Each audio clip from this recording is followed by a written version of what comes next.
시청자 여러분, 안녕하십니까? 추석 명절을 맞아 가족들과 행복한 시간 보내셨는지요? 비가 제법 내리는 궂은 날씨였지만 추석은 추석이라 성묘객과 나들이객으로 강원도 곳곳이 북적였습니다. 송승원 기자의 보도입니다. 비가 와도 추석은 추석입니다. 정성스럽게 준비한 음식을 올리고 보고 싶고 존경하는 마음을 담아 예를 갖춰 절을 올립니다. 와이프를 못 보셨고 가셨거든요. 그래서 이렇게라도 좀 인사드린다고 같이 계셨을 때 뵀으면 좋았을 걸 했던 마음이 이런 말씀 좀 드렸습니다. 터미널은 귀성객과 귀경객이 몰려 여느 때보다도 북적였습니다. 오랜만에 가족과 함께 모여 즐거운 시간을 보낼 생각에 마음이 들뜹니다. 같이 밥 먹고 그다음에 근처에 있는 휴양림 시골에 와서 재밌지. 응. 사마귀도 보고. 맞아, 집 앞에 있었어. 가족과 관광지를 찾아 추억을 쌓기도 합니다. 천일염의 감촉을 느끼며 우주의 다양한 모습을 함께 구경하기도 하고 각자 헤드셋을 끼고 미디어 아트 영상을 감상하기도 합니다. 예술 작품은 굉장히 뛰어나고 주변 경관도 좋고 공기도 맑고 오늘 너무 상쾌하고 너무 좋았어요. 가족들이랑 같이 와서 아주 즐겁게 잘 보냈어요. 강원경찰청은 추석 이후에도 길게는 엿새 정도의 연휴가 남은 만큼 귀성길, 귀경길 교통 관리는 물론 관광지나 범죄 취약지를 중심으로 순찰을 강화할 방침입니다. 지원뉴스 송승원입니다. 독립유공자 절반은 묘소조차 확인이 안 되고 국립묘지 안장도 3분의 1에 못 미치는 것으로 나타났습니다. 국민의힘 이양수 의원이 국가보훈부로부터 제출받은 자료를 보면 독립유공자 18,162명 가운데 국립묘지 안장자는 5,000명이 채 안 돼 27.7%에 불과했습니다. 이양수 의원은 이런 현실은 국가의 책무가 무너진 것이라면서 보훈부가 국립묘지 안장 확대와 이장 비용 지원을 통해 독립유공자에 대한 예우를 제대로 해야 한다고 강조했습니다.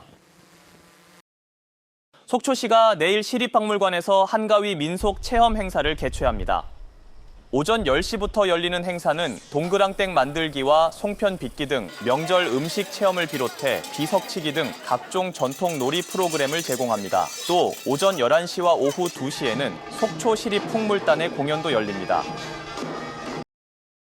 추석 명절은 언제나 설렙니다. 하지만 오가는 건 큰 걱정입니다. 그나마 열차가 안 막히고 좋기는 한데 표 구하기가 원체 어렵지요. 서울에서 원주, 강릉을 잇는 KTX가 그런데요. 처음 놓을 때 걱정과 달리 황금 노선이 됐지만 운행 횟수는 제자리입니다. 증편이 필요합니다. 김도환 기자입니다. KTX 강릉선은 동계올림픽을 계기로 2017년 말 개통했습니다.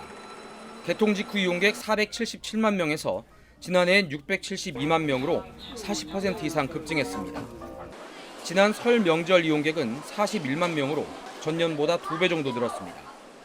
만들 때는 BC가 0.11에 불과하다면서 적자 노선이 될 거라고 했지만 만들자마자 황금 노선이 된 겁니다. 교통망이 굉장히 안 구축된 지역이다 보니까 하나가 연결이 되면 평균적인 예상보다도 훨씬 많은 효과를 낼 수 있다는 얘기가 되는 거죠. 그러니까 앞으로 강원도 SOC에서는 이런 점이 꼭 고려된다는 생각을 갖고 있고 명절, 휴가철은 물론 주말마다 예매 대란이라 증편 요구가 계속돼도 공급은 제자리입니다. 2017년 개통 이후 주중 노선은 4편, 주말은 8편 늘어나는데 그쳤습니다. 경부선이 개통 후 주중 13회, 주말 31회가 늘어난 것과 비교하면 차이가 큽니다. 정부도 가장 활성화된 노선 중 하나인 KTX 강릉선 증편이 필요하다고 보지만 수도권 진입 노선에 병목 구간이 있어 선로를 늘리지 않는 이상 쉽지가 않습니다. 아쉬운 대로 올해 안에 4편 정도를 늘리기로 했고 편당 객차 수를 늘리는 안도 검토하고 있습니다. 선로를 늘리지 않고 할 수 있는 건 방법이 한 가지뿐이었습니다. 사실 여러분들 기차 2개 달고 다니는 거 보셨죠? 그래서 기차가 하나 오는 게 아니라 기차가 한꺼번에 올 때 2개가 올 수 있는 방법에는 없어서.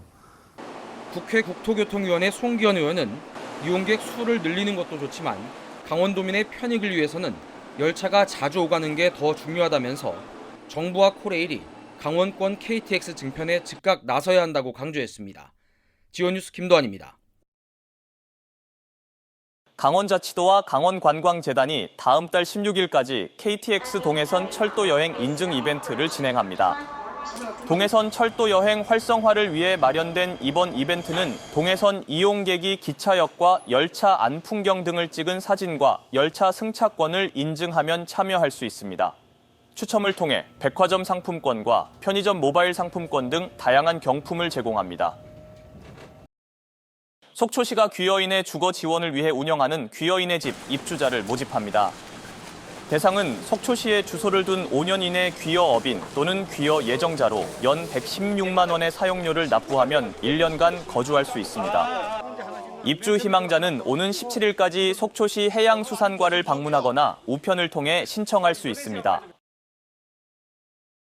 강원자치도 교육청이 도내 8개 교육지원청에서 2025 평화감수성 수업지원단 양성과정 연수를 운영합니다.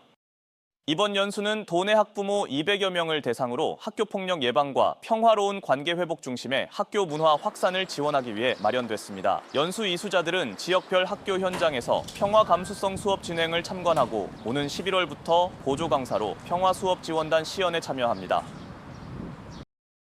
태권도 도시 조성에 나선 춘천시가 전국 지방자치단체 중 처음으로 장애인 태권도 팀을 창단합니다. 춘천시 장애인체육회는 최근 장애인 태권도 직장운동경기부 창단 절차를 완료하고 오는 16일 창단식을 엽니다. 선수단은 이달부터 훈련을 개시하고 내년 일본 나고야 아시안게임 대비에 나섭니다. 화청운이 맞춤형 일자리 정책을 추진하면서 고용 지표가 나아진 것으로 나타났습니다. 화청운에 따르면 지난해 전체 고용률은 76%, 경제활동 참가율은 76.3%, 전체 여성 고용률도 70.7%로 각각 도내 1위를 달성했습니다. 이는 온종일 돌봄 프로그램 운영을 비롯해 주민 맞춤형 일자리 정책을 추진했기 때문으로 풀이됩니다. 동해시가 모범 음식점을 대상으로 재심사를 실시합니다. 현재 25곳이 모범 음식점으로 지정돼 있으며 모범 음식점 세부 지정 기준과 좋은 식단 이행 기준 등의 적합 여부를 판단해 재지정 여부를 결정하게 됩니다. 재지정 업소에는 지정증과 표지판을 교부하고 상수도료 감면, 위생용품 지원 등의 혜택이 주어집니다. 미디어 아트 전시관 아르떼 뮤지엄 강릉이 최근 가뭄 사태 시 어려움을 함께 나눴던 지원 인력에 대한 특별 할인 이벤트를 진행합니다. 전시관 측은 강릉 가뭄 극복에 헌신한 전국의 소방관과 군인, 경찰에게 감사 마음을 전하고자 다음 달 30일까지 입장권을 기존 19,000원에서 만원으로 할인합니다. 이번 혜택은 본인 포함 동반 4인까지 적용될 예정입니다. 아르떼 뮤지엄 강릉은 영원한 자연을 주제로 한 몰입형 미디어 아트 전시관으로 웅장한 규모와 독창적인 디지털 아트워크로 관객들을 모으고 있습니다. 가톨릭관동대는 이달 한 달간 내년 2월 졸업 예정자를 대상으로 맞춤형 취업 지원 사업을 벌입니다. 취업 희망 요구 조사와 자기소개서 작성, 면접 클리닉, 기업 매칭, 졸업생 특화 프로그램 등이 진행됩니다. 월요일 지완 AI 뉴스 마칩니다. 시청해주신 여러분 고맙습니다.